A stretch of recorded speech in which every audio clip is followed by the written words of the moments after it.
Good afternoon. Ni hao. I have promised new prototypes next week. Guess what? They will be ready.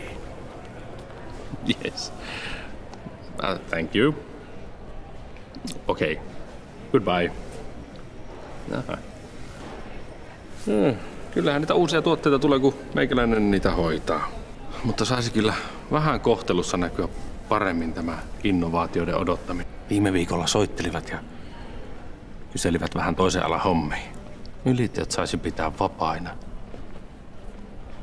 Ja nämä matkahommat kirjattaisiin sinne työaikapankkiin.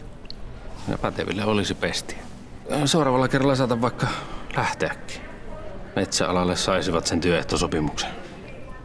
Niin silloin meillä olisi yhteiset pelisäännöt työehtojen kehittymiselle. Niin, että samassa veneessä ollaan. No niin. Heti helpotti, kun sai vähän avautua. Alkaa näköjään vähän stressata. Työnantaja nyt saisi vaan päästä johonkin tuloksiin siinä neuvottelupöydässä. Niin ei tarvitsisi miettiä joustavimpien olosuhteiden perässä lähtemistä muihin hommiin. Suosittelemme yhteisen matkan molempia osapuolia paneutumaan uuden työehtosopimuksen laatimiseen. Liukuva työaika, asiallinen työajan seuranta ja työaikapankki sekä etätyön mahdollisuudet parantavat työssä jaksamista ja vähentävät poissaoloja. Olisihan se sääli, jos kovimmat tekijät häviäisivät metsäalalta.